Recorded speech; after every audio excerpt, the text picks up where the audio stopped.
rancangan-Mu yang mulia.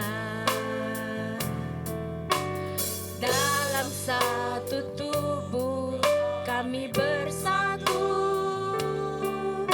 menjadi duta kerajaan-Mu.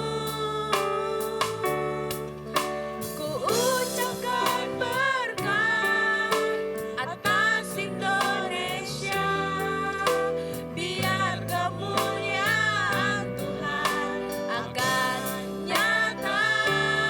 Mari kita serukan, bagi bangsa ini kami berdiri dan membawa doa kami kepadamu.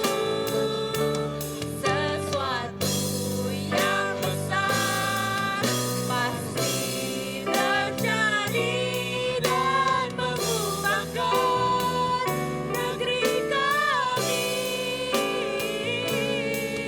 Hanya nama-Mu Tuhan ditinggikan atas seluruh bumi. Para jemaat dipersilakan untuk bangkit berdiri. Kami rindu Tuhan.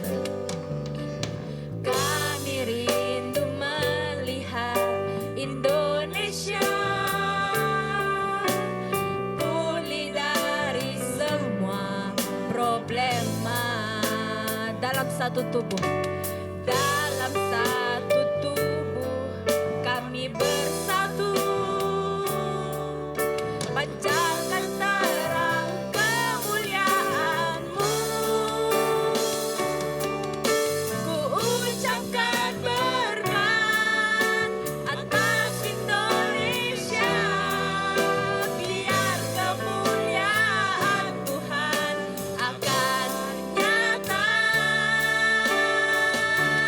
Bagi bangsa ini kami berdiri dan membawa doa kami kepadamu.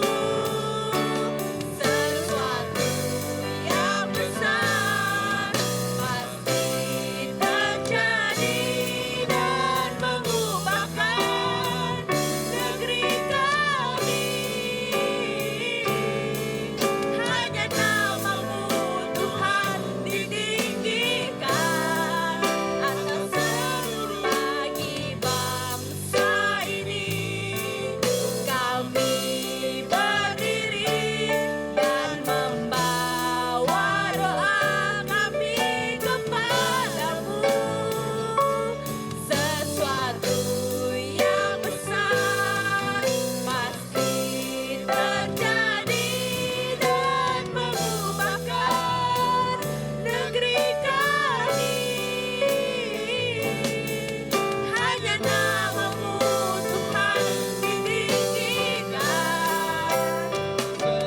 bagi bangsa ini. Ini kerinduan kami Tuhan, berkati Indonesia Tuhan, dan membawa doa kami kepadamu.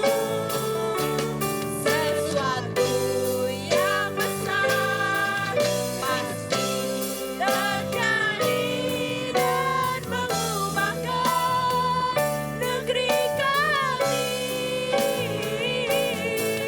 Hanya nama-Mu Tuhan ditinggikan. Hanya nama-Mu Tuhan ditinggikan.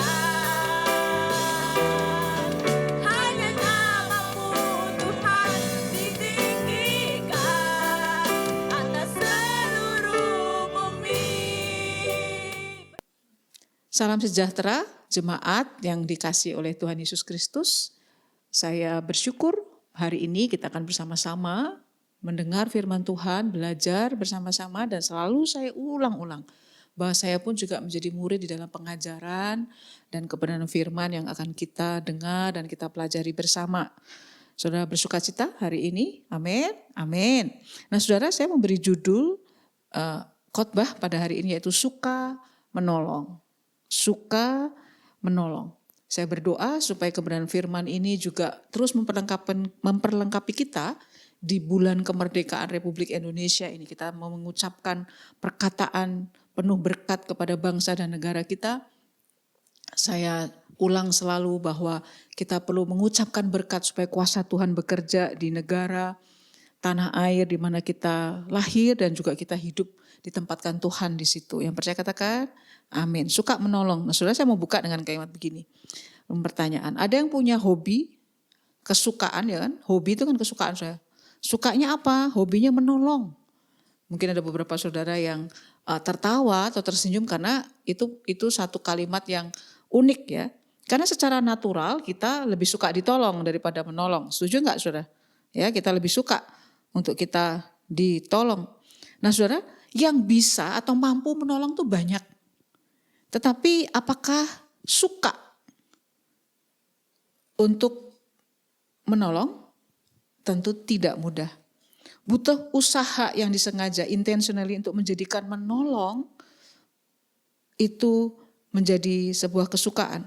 Nah, saudara, kita akan membaca nats kita hari ini dari kitab Galatia. Sedikit latar belakang dari jemaat di Galatia, itu terletak di Asia Kecil. Dalam perjalanannya, Paulus perjalanan misinya, salah satunya dia melayani dan mendirikan atau membuka jemaat yang ada di kota Galatia.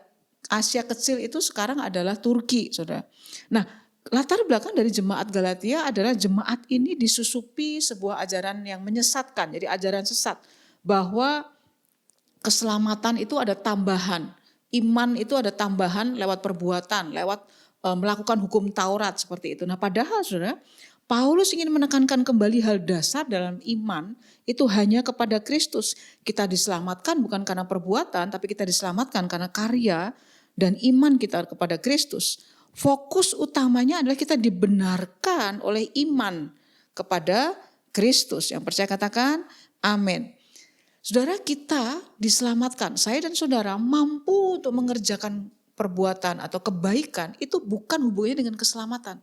Tapi kita selamat karena ada korban Yesus Kristus satu-satunya di kayu salib. Dan iman kita percaya kepada Kristus itu yang menyelamatkan kita. Amin. Nah mari kita membaca dari Galatia 6 ayat 1 sampai ayat yang 10. Saudara-saudara, kalaupun seorang kedapatan melakukan suatu pelanggaran. Jadi ini dalam kejadian di jemaat Galatia itu bagaimana menangani atau menghadapi orang-orang yang perlu untuk dibawa kepada kebenaran atau pertobatan. Saudara perhatikan kata-kata yang memiliki warna yang berbeda. Ayat 1, saudara-saudara, kalaupun seorang kedapatan melakukan suatu pelanggaran, maka kamu yang rohani harus memimpin orang itu ke jalan yang benar, dalam roh lemah lembut, sambil menjaga dirimu sendiri supaya kamu juga jangan kena pencobaan. Bertolong-tolonganlah menanggung bebanmu, demikianlah kamu memenuhi hukum Kristus.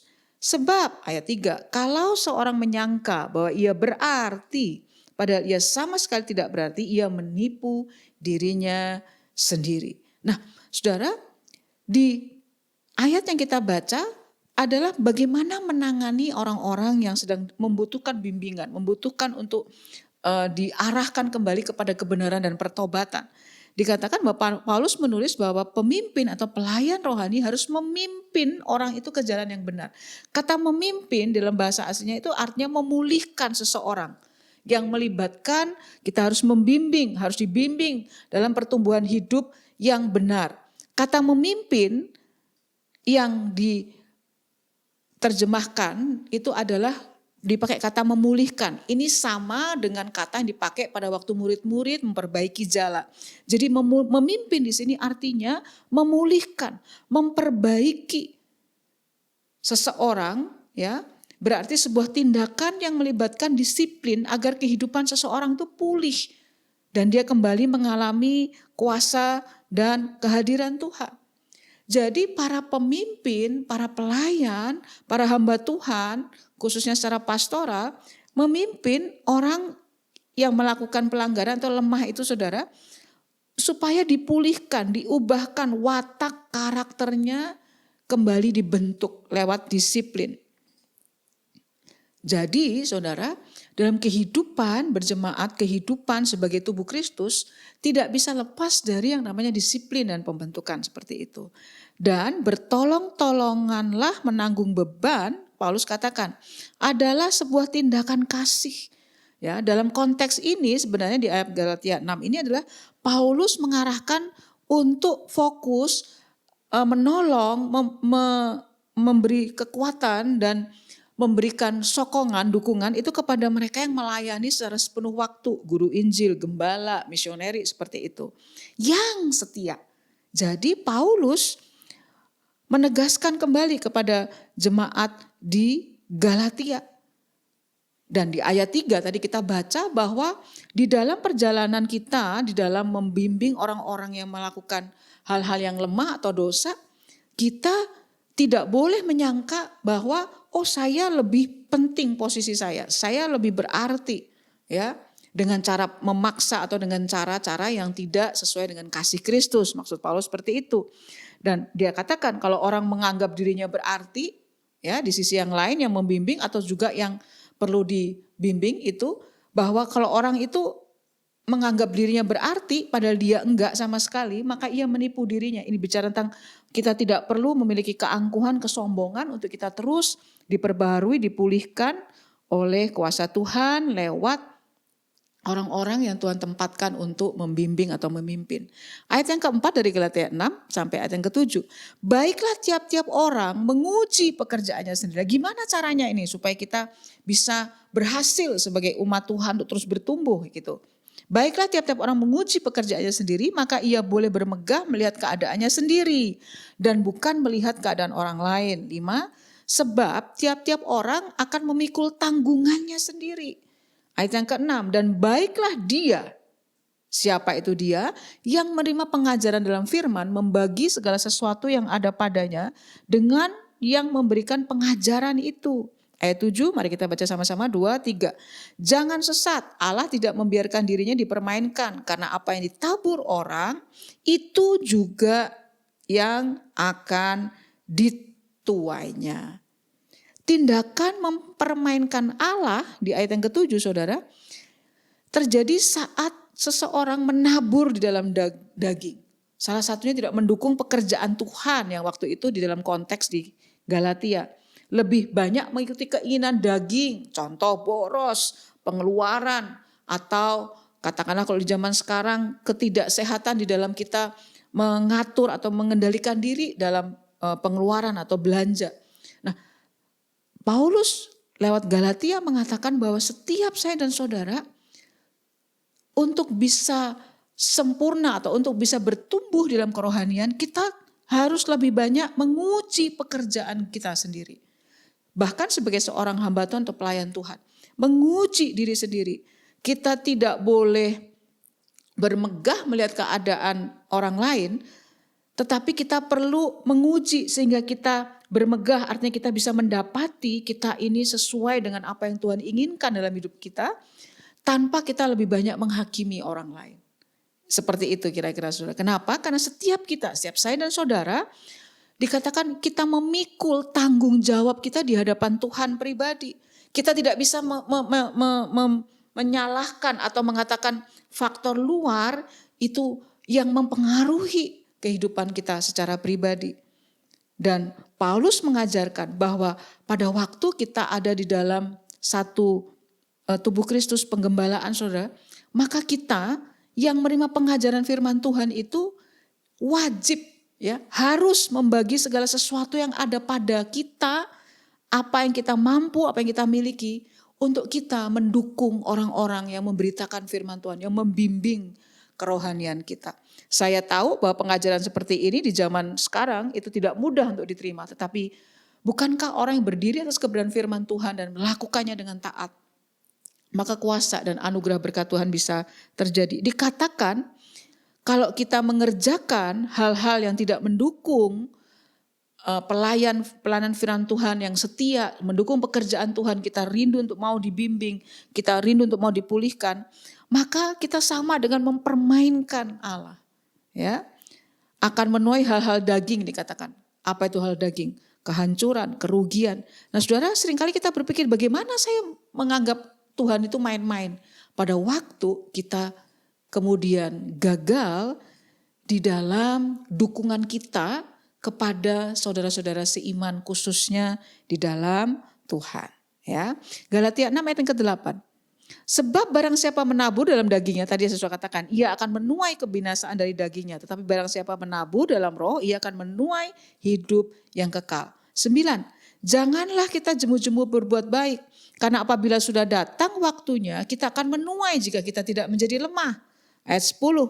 Karena itu selama masih ada kesempatan bagi kita, marilah kita berbuat baik kepada semua orang. Dari kata tetapi kita baca bersama-sama 2, 3. Tetapi terutama kepada kawan-kawan kita seiman. Saudara, jika saya dan saudara mampu dan masih punya kesempatan, maka kita tidak boleh lelah untuk berbuat baik.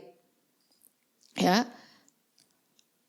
Tapi fokus utama, prioritas utama dalam kehidupan berjemaat dalam Kristus, dikatakan bahwa kita perlu mengerjakan atau menolong sesama, khususnya mereka yang seiman, mereka yang menjadi sesama keluarga Allah, mereka yang dengan setia melayani dan hidup benar dalam Kristus. Karena kenapa? Saudara, jika ini disalahgunakan, maka orang-orang sekalipun mengaku dirinya Kristen, anak Tuhan, saya kira kalau anak Tuhan, orang Kristen harusnya disiplin, akan disalahgunakan, kamu harus nolong saya dong. Sementara dia tidak jujur atau tidak punya integritas dalam pengaturan keuangan atau dalam kehidupannya. Amin, saudara memahami, saudara bersama saya dengan firman Tuhan sampai di titik ini, saudara. Jadi, saudara, ini bukan untuk memanfaatkan atau kita kemudian memakai kebenaran ini untuk kepentingan diri sendiri. Makanya kok tolong saya dong, kok bayarin utang saya, kok kerjakan ini, kok nggak melakukan pekerjaan yang melakukan firman Tuhan. Bukan seperti itu, tetapi fokus utamanya adalah mereka-mereka yang hidupnya benar, hidupnya sungguh-sungguh kepada Tuhan, tapi sedang ada di dalam sebuah kelemahan yang kita perlu bangun kembali. Yang percaya katakan, amin. Sebagai anak Tuhan, saya dan saudara dipanggil untuk menopang, terutama saudara seiman yang sedang lemah atau dalam kesulitan. Juga mereka yang memerlukan. Dari nats yang kita baca, siapakah yang harus kita tolong atau siapakah yang membutuhkan pertolongan yang harus saya dan saudara kerjakan. Yang pertama, saudara, yaitu menolong yang melanggar firman Tuhan. Galatia 6 ayat 1. Kita harus menegur saudara seiman kita yang lemah dan dalam dosa dengan roh yang lemah lembut, bukan dengan penghakiman, tidak sabaran, ya. Tujuannya apa dalam waktu kita membentuk, menegur itu saudara? Kita memulihkan dan menolong saudara kita yang seiman yang sedang lemah atau jatuh dalam dosa. Dan bukan untuk mempermalukan mereka. Dengan sikap yaitu saya pun, saudara pun yang menegur, yang tadi kata memimpin itu untuk memulihkan, itu harus sambil berjaga-jaga. Kenapa? Jangan sampai saya dan saudara kemudian jatuh atau kita juga melakukan apa yang salah atau apa yang lemah. Pastikan saudara yang kita tolong itu memiliki rasa, penting ini saudara, apa? Rasa aman dan percaya kepada kita. Saudara, kita hidup, kita menjumpai atau kita bertemu di dunia yang jatuh dalam dosa ini. Begitu banyak orang-orang yang sedang dalam kelemahan, yang sedang dalam beban hidup, yang sedang di dalam kesulitan. Nah, saya dan saudara, secara khusus jemaat Arauna, mari hari ini jemaat di Galatia, Paulus menegaskan bahwa kita harus menegur. Kita nggak bisa begini, saya nggak mau ikut campur ya. Saya nggak mau ikut campur, daripada nanti saya ditolak. Nggak boleh saudara, bahkan ada satu bagian firman Tuhan mengatakan kalau kita tahu saudara kita salah dan kita tidak menyatakan kesalahan, kita hutang darah seperti itu. Khususnya kepada para pelayan dan pemimpin. Kita nggak bisa katakan, aduh saya nggak ikut campur ya. Supaya saya nggak perlu ada konflik, kita disenangi semua orang. Saya kira itu tidak tepat karena firman Tuhan mengatakan kita perlu menegur tapi dengan roh yang lemah lembut. Apakah saya dan saudara membentuk orang-orang dengan kesabaran, dengan roh yang lemah lembut, bukan dengan penghakiman. Makanya dikatakan sambil berjaga-jaga supaya saya dan saudara yang melayani itu ternyata kita juga sama, kita jatuh dalam kelemahan yang sama, dalam dosa yang sama.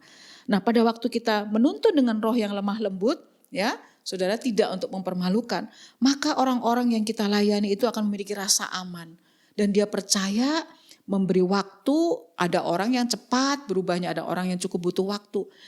Karena punya rasa aman dan percaya kepada kita, maka dia bisa keluar dari pelanggaran yang dia kerjakan. Yang percaya katakan amin. Nah, gereja sebagai keluarga rohani di bagi jemaat Arauna, ayo di dalam home adalah tempat kita bertumbuh. Saudara, tanpa pembentukan dan teguran kasih, maka tidak ada pertumbuhan rohani yang sehat. Nah, khususnya untuk para pemimpin, para pelayanan pastoral penggembalaan, kita juga harus berjaga-jaga bahwa kita jangan sampai jatuh dalam dosa dan kelemahan yang sama juga, saudara. Kita harus berjaga-jaga. Saudara, semakin, ya, saudara catat ini ya, semakin kita keras menghakimi, semakin lemah kita untuk berjaga-jaga dalam diri sendiri. Saudara ingat hukum takaran? Apa yang kita takarkan kepada orang, itu akan kembali ditakarkan kepada kita. Nah, kenapa waktu saya lebih banyak menghakimi, maka akan semakin banyak kekacauan di dalam hidup saya secara pribadi. Karena ayat tadi, kita harus memimpin, memulihkan orang lain dengan roh lemah lembut. Katakan sama-sama roh lemah lembut. 2, 3. Roh lemah lembut. Lemah lembut bukan berarti lemah gemulai. Kadang lemah lembut itu disiplin. Ya, dengan penuh kesabaran tapi didisiplin. Nah, pada waktu kita memberi pertolongan, pemulihan itu, kita akan mendapatkan kepercayaan dan orang itu kemudian memiliki rasa aman dan saudara seiman kita atau orang-orang yang membutuhkan kekuatan itu bisa Tuhan pulihkan. Berapa banyak saudara yang rindu? Amin, saudara. Ya. Yang kedua, siapa yang perlu kita tolong, saudara? Menolong yang berbeban. Ya. Galatia 6 ayat 2. Tadi kita sudah baca, kita dipanggil untuk menjadi sahabat bagi mereka yang sedang berada dalam tekanan hidup. Mari lihat ke sekeliling saudara, ini bukan khotbah tentang berkat hari ini. Lihat mereka yang berada dalam tekanan hidup, begitu banyak ya, apalagi zaman sekarang secara ekonomi, secara banyak faktor. Kita perlu banyak berdoa bagi bangsa dan negara kita. Saudara perlu dengar khotbah saya minggu lalu. Menyediakan waktu, telinga dan bahkan tenaga untuk mereka yang membutuhkan. Mari bangkit, secara khusus Rasul Paulus mengingatkan untuk mereka yang memikul beban pelayanan pekerjaan Tuhan. Kita perlu menolong mereka yang memiliki beban kehidupan, tetapi secara khusus juga adalah mereka yang mengalami atau memikul beban dalam pelayanan pekerjaan Tuhan, yang dimaksud adalah mereka yang sepenuh waktu. Saudara perlu menghargai mereka. Hamba Tuhan, gembala, guru Injil, para misioneri, para pelayan misi seperti itu. Yang setia ya, karena ada banyak yang mengatakan diri pelayan Tuhan tapi enggak setia. Tapi Tuhan mau lewat kebenaran firman Tuhan ini kita perlu menolong mereka yang punya beban itu. Saudara, saya ingin bersaksi tidak untuk sebuah pujian manusia. Saya ada pernah di dalam waktu musim kehidupan di mana untuk makan pun sulit. Sangat sulit untuk biaya hidup sehari-hari saya dan adik-adik. Karena kami menghadapi kehidupan yang tidak semestinya dihadapi oleh seorang anak-anak yang masih muda. Tetapi saudara, sejak saya bertobat dengan hati yang penuh kasih, saya memberi diri semampu saya, waktu semampu saya, tenaga semampu saya untuk melayani orang-orang yang dikasihi Tuhan. Mereka yang ada di dalam kebutuhan, kelemahan atau perlu bimbingan untuk keluar dari keadaan dosa. Saya ingat saya punya adik saudara, dia harus bekerja sementara dia masih sekolah untuk cari uang sendiri. Tapi lewat kerja kerasnya dia menyisihkan untuk anak-anak bimbingannya, saudara. Dibiayai untuk pergi retreat seperti itu. Atau mereka-mereka yang sedang dalam kebutuhan tanpa ada orang yang melihat. Dan saya mau katakan saudara, mata Tuhan itu menjelajah seluruh bumi untuk menemukan orang-orang yang setia seperti itu. Saya ingat ini, saya merinding. Kalau engkau hari ini, engkau sedang mengerjakan hal-hal yang begitu menolong pekerjaan Tuhan, memperhatikan orang-orang yang sedang berbeban. Sama seperti saya alami dulu. Sepertinya keperbuatan kita itu kok gak ada hasilnya, ada buahnya. Belum saudara. Tadi Galatia katakan, jangan lelah untuk menabur yang baik, melakukan pekerjaan yang baik. Karena ada waktunya, appointed season. Kita akan menuai itu. Yang percaya katakan, amin. Yes saudara. Nah saudara, ada satu hamba Tuhan, seorang pelan misi yaitu Josh Muller. Ya, saudara bisa cari itu. Dia bersama istri terkasihnya itu melayani ada 10.000 lebih anak-anak yatim piatu, mendirikan panti asuhan. Josh Muller sendiri sejak kecil umur 10 tahun itu sudah mencuri, bergaul dengan pembunuh, sangat cabul, ya. Tetapi perhatikan ini saudara, lewat undangan seorang teman di Universitas Halle di Jerman, itu mengundang dalam kelompok kecil. Kok sekarang komsel, ayo saudara ikut komsel. Jangan berpikir bahwa komsel itu hal yang kecil, hal yang sederhana. Enggak, Josh Muller, seorang hamba Tuhan yang luar biasa, dimenangkan lewat kelompok kecil. Dan dia diajak untuk ikut di dalam kelompok kecil, pendalaman Alkitab seperti itu. Dan dia dijamah Tuhan. Dia mengalami perubahan hidup, mengalami zaman Tuhan. Dan kemudian memberi dirinya bersama istri tercinta melayani anak-anak yatim piatu. Ada satu kesaksian bagaimana suatu hari panti asuhan itu udah gak punya makanan. Nah, Josh Muller itu selalu punya kata-kata yang menguatkan, yaitu dia selalu katakan, Tuhan yang pasti menyediakan. God is always providing everything, ya. Tuhan selalu menyediakan. Dan apa yang terjadi, saudara? Saya membaca kisah itu. Ada seorang yang punya kemampuan memproduksi roti-roti, digerakkan Tuhan, dan hari itu dia membawa roti-roti yang tepat di panti asuhan itu tidak ada makanan. Nah, saudara, orang-orang yang mau dipakai Tuhan itu tidak akan berhenti. Kenapa? Ini bukan prosperity teaching, ya saudara. Kalau kita jadi saluran untuk kita mengerjakan pekerjaan Tuhan, kita nggak akan pernah kering. Pipa itu selalu dilewati air, ya, perumpamaannya seperti itu. Nah, ada dua kata-kata yang sangat memberkati saya dari hamba Tuhan Josh Muller ini. Yang pertama, saudara, dia katakan seperti ini, bahwa awal dari kekhawatiran adalah akhir dari iman. Dan awal iman yang sejati adalah akhir dari kekhawatiran. Amin, saudara. Kekhawatiran itu selalu menjadi musuh iman. Dan dia mengatakan, ada kata-kata yang sungguh memberkati saya, bahwa setiap hari hal yang utama dan pertama yang harus saya datangi setiap hari itu adalah jiwaku penuh sukacita di dalam Tuhan. Katakan sama-sama, sukacita di dalam Tuhan. Saudara, kita mengerjakan, menolong, suka menolong sesama, menolong pekerjaan Tuhan itu karena sukacita karena Tuhan. Saya tergerak hari ini, kalau engkau bersama-sama dengan saya beribadah, mendengar khotbahkan hari ini. Apakah engkau sedang kehilangan banyak sukacita? Engkau hamba Tuhan, engkau pelayan Tuhan, pemimpin mungkin. Tapi hari-harimu jarang sekali ada sukacita yang meluap-luap dari hatimu.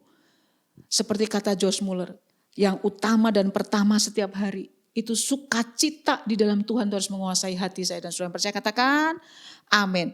Yang ketiga, siapa yang harus kita tolong? Menolong yang mengajarkan firman. Tadi kita baca, ya.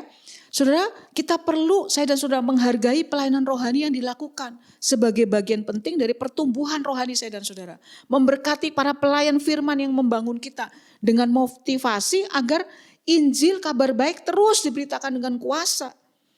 Mendukungnya dalam hal apa, saudara? Secara spiritual lewat doa, dukungan, kekuatan, moral, ya, memberi semangat, ya, memberi dorongan, memberi sukacita, dan juga secara material kepada mereka yang melayani, yang mengajar firman Tuhan dengan setia. Saudara, saya ingat, ya, orang-orang di dalam kehidupan pelayanan saya secara pribadi, anak-anak rohani, enggak banyak, ya, enggak banyak orang seperti itu, tapi saya lihat mereka-mereka yang mengerjakan ini. Kak, terima kasih Bu, terima kasih untuk pelayanan firman-Nya, doa-doa yang menguatkan. Dan mereka ingat hamba-hamba Tuhan, orang-orang yang mengajar firman itu, memberkati, mendoakan, mendukung secara semangat. Saya melihat kehidupan mereka itu sungguh-sungguh disertai Tuhan. Amin, saudara. Saat kita menolak untuk terlibat dalam mendukung pekerjaan Tuhan dan pelayanan, padahal kita mampu, Galatia 6 tadi menjelaskan, itu dihubungkan bahwa kita sedang menabur sikap, yaitu menabur dalam daging. Dan yang kita tuai juga daging, ya. Bahkan Tuhan menyatakan jika kita tidak, kalau kita taat atau kita mau taat menabur dalam roh, kita sedang menghargai Tuhan, ya, lawan dari mempermainkan Tuhan. Kadang-kadang kita berpikir bagaimana saya mempermainkan Tuhan, ya, nggak nganggap Tuhan itu penting. Pada saat kita menabur segala sesuatu di dalam daging. Nah, apakah engkau menolong mereka-mereka, mensupport, menyokong, mendukung mereka-mereka yang dengan setia dan penuh integritas melayani Tuhan dalam pemberitaan firman Tuhan? Nah, saudara, saya mau katakan seperti ini. Ukuran awal agar saya dan saudara sanggup untuk menolong orang lain adalah pertama, kita harus menolong dan mengasihi diri sendiri seperti Tuhan mengasihi kita. Jangan sampai kita suka menolong sesama, suka menolong orang lain, tapi kita lupa kita menolong diri sendiri, yaitu dengan mengampuni diri sendiri. Katakan sama-sama, mengampuni diri sendiri. Kenapa ada banyak orang sulit sekali untuk kemudian orang lain bisa punya hati yang aman dan percaya untuk dilayani, saudara. Yang pertama, kita perlu mengasihi, menolong diri kita sendiri untuk yang ini, saudara, penting. Mengampuni diri sendiri. Ya. Lukas 15 ayat 11-32 itu kisah tentang anak bungsu atau anak yang hilang. Kisah tentang bagaimana bisa menerima diri sendiri dan mengalami pengampunan, kebebasan dari Allah. Ya. Apa yang dikerjakan? Pada waktu anak bungsu itu tahu keputusannya itu merugikan. Tindakannya itu tidak mendatangkan damai sejahtera. Yang pertama, dia menyadari kesalahannya. Saudara, apa yang kau pernah kerjakan? Atau ada kelemahan-kelemahan area apa? Sehingga itu terus menghalangi. Engkau perlu menyadari kesalahanmu. Ya, mengakui terbuka. Ya, mengakui keputusannya, tindakannya salah. Gak ada alasan. Karena keputusannya yang diambil itu tidak membawa sukacita. Ingat saudara, sukacita karena Tuhan itu perlindungan. Damai sejahtera itu petunjuk. Kita perlu sadar ini aku udah salah. Seperti anak yang bungsu. Bagaimana kita mengampuni diri? Langkah yang kedua, yaitu dengan meninggalkan kesalahan itu. Ia datang dengan rendah hati, si anak bungsu itu, serta siap menanggung akibat jika harus jadi hamba. Dia tidak ada tuntutan dari luar tuh harus berbuat begini. Kalau saya katakan begini atau saya bertindak begini, kamu harus kerjakan ini dong supaya saya bisa beres. Enggak. Dia bahkan rela, udahlah saya enggak dianggap, istilahnya jadi pembantu pun enggak apa-apa. Karena saya rindu untuk ada kembali mengalami damai sejahtera sukacita di rumah Bapa. Saudara, apakah engkau hari ini mengalami sukacita, kedamaian seperti gambaran Bapa yang baik? Ya, yang menyambut bahkan sebelum sampai pun Bapak itu menyambut anak bungsu ini. Nah, saudara, mengampuni diri sendiri ini sangat penting untuk apa? Untuk pertumbuhan pribadi. Dan kita memiliki jiwa yang penuh. Ya, well-being. Jiwa kita penuh, sehat. Apa tandanya, saudara? Yaitu kita mengalami sukacita dan damai sejahtera tanpa ditentukan atau dipengaruhi sangat besar oleh sekeliling kita. Kita nggak robot, kita bisa. Seringkali kita tidak di dalam kondisi yang prima. Tetapi kita tidak dikuasai oleh sekeliling kita. Bagaimana kita bisa mengampuni diri sendiri? Yang pertama adalah lewat tanggung jawab. Kenali diri. Kenali apa yang sudah lemah saya kerjakan. Dan kita akui. Kita mungkin butuh rekan seiman, kita butuh pemimpin, mentor. Ya. Yang kedua, sudah terus maju. Tinggalkan apa yang harus ada di belakang. Ya. Lihat ke depan, menuju ke depan. Yang ketiga, menerima diri dan menerima karya Tuhan. Mari kita katakan sama-sama, menerima diriku, yes, menerima karya Tuhan untukku. Menerima karya Tuhan untukku. Tuliskan pengampunan untuk dirimu, sebutkan nama, Sari, untuk tindakan apa, untuk keputusan apa, untuk pengalaman-pengalaman di masa lalu yang masih menghantui kita. Sehingga kita rasa, aduh cobanya begini, cobanya orang ini gak begini, cobanya keadaan ini gak begitu. Itu terus menghantui, saudara. Kita gak bisa menolong, suka menolong sesama kita. Kita gak bisa memberi apa yang kita tidak punya. Saya ulang ya, kita gak bisa memberi apa yang kita tidak punya. Kita selalu melayani dari kelimpahan. Gitu. Iblis itu memberi rasa bersalah dan itu mengikat. Tapi Tuhan meminta kita bertobat. Duka karena Roh Kudus itu bukan sama dengan penyesalan dalam daging. Nyesel, feeling guilty, rasa bersalah itu bukan pertobatan. Saudara. Duka karena Roh Kudus itu mengerti, mengenali, kemudian apa yang harus ditinggalin di belakang gak dikorek-korek lagi, kemudian menuju ke depan dan menerima karya Tuhan. Mengampuni diri sendiri akan menolong saya dan saudara untuk secara pribadi bertumbuh dan being kita, apa itu being? Siapa Sari, siapa saya sebenarnya, itu penuh dan sehat. Terus mengalami damai sejahtera. Nah, tanggung jawab diri sendiri adalah apa? Kenali kesalahan dan akui. Kristus sudah mencurahkan darahnya untuk membebaskan saya dan saudara yang percaya, katakan amin. Semua tuduhan dibatalkan saat ini dalam nama Tuhan Yesus. Tinggalkan semua yang di belakang itu harus tetap di belakang. Jangan panggil ulang. Lihat diri kita di depan seperti apa yang Tuhan mau. Amin, saudara. Terima diri, dengar.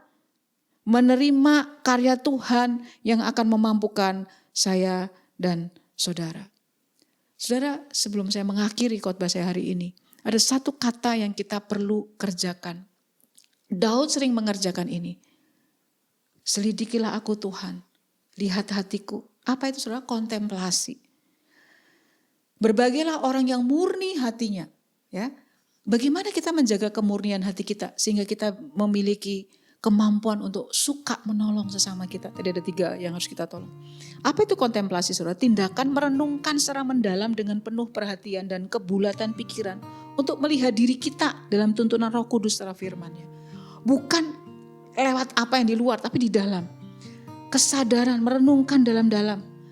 Ya, penuh perhatian kepada diri kita, apa yang perlu saya pulih. Kebulatan pikiran untuk melihat diri kita sesuai dengan tuntunan Roh Kudus. Kontemplasi itu kesadaran akan Kristus yang berkarya dalam diri dan menemukan diri serta pemulihan diri. Saudara, rahasia kemurnian hati adalah lewat kontemplasi.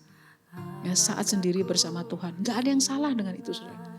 Kadang-kadang kita perlu, Yesus pun menyingkir untuk dia sendiri berdoa, meminta untuk dia dipulihkan kembali, disegarkan untuk dia bisa melayani. Saat kita kontemplasi, kita minta Roh Kudus masuk dalam belief system. Ada nilai-nilai yang kita udah bangun, yang itu tidak tepat, yang itu melukai diri sendiri. Itu membuat kita gak bisa menjadi berkat. Kita gak bisa keluar dari kerak atau kungkungan hal-hal yang salah yang kita terus lakukan berulang. Kita perlu pemulihan dalam prinsip dan nilai yang kita pegang yang perlu dipulihkan. Dan waktu kita kontemplasi, kita perlu menerima pengampunan setiap saat karena Kristus yang telah berkorban bagi kita. Sering-seringlah untuk datang dan merenungkan karya salib. Yang percaya katakan, amin. Berbagilah orang yang mendengar firman Tuhan dan melakukannya. Kalau engkau hari ini ada bagian firman Tuhan sedang berbicara, mari tundukkan kepala bersama-sama dengan saya dan mari kita berdoa. Ambil waktu. Selidiki aku. Lihat hatiku Tuhan. Apakah aku sungguh-sungguh mengasihi. Karena kami sudah lihat kesetiaan Tuhan selama ini.